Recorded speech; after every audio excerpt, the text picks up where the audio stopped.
Saudara, sesosok mayat laki-laki ditemukan di bawah jembatan Ane Galong Baru, Aceh Besar. Mayat yang ditemukan ini diduga merupakan korban kecelakaan tunggal.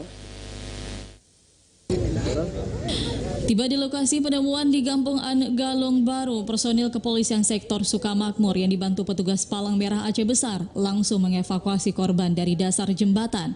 Tim Opsnal Satreskrim maupun Intel Polres Aceh Besar yang berada di lokasi juga melakukan olah tempat kejadian perkara guna mengetahui penyebab kematian korban.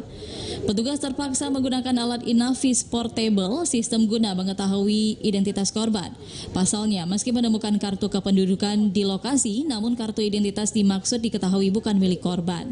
Kapolres Aceh Besar AKBP Charlie Syahputra Bustama melalui Kapolsek Sukamakmur Ibda Bambang Pelis mengatakan korban diduga kuat korban kecelakaan tunggal. Ini diketahui dari pemeriksaan saksi-saksi serta kerusakan sepeda motor yang dikendarai korban.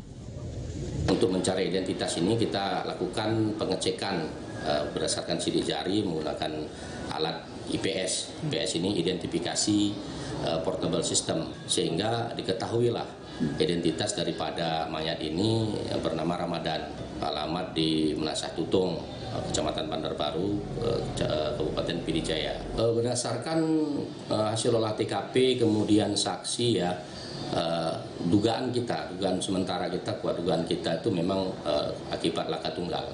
Karena di suatu saat olah TKP adanya benturan parit yang di bawah jembatan ini ada parit, itu ada paritnya ini beton ini ya, itu pecah.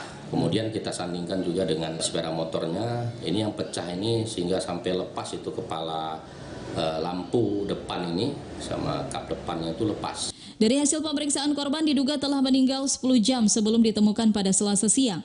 Sementara korban yang sempat dievakuasi ke Rumah Sakit Dr. Zainal Abidin Banda Aceh akhirnya dijemput keluarga untuk dimakamkan di kampung halamannya di Kampung Menasah Tutung, Kecamatan Bandar Baru, Pidijaya. Kasus ini kini masih ditangani Polres Aceh Besar. Polisi telah mengamankan sejumlah barang bukti, di antaranya sepeda motor yang digunakan korban. Dari Aceh Besar, Arman Konadi, TVRI Aceh melaporkan.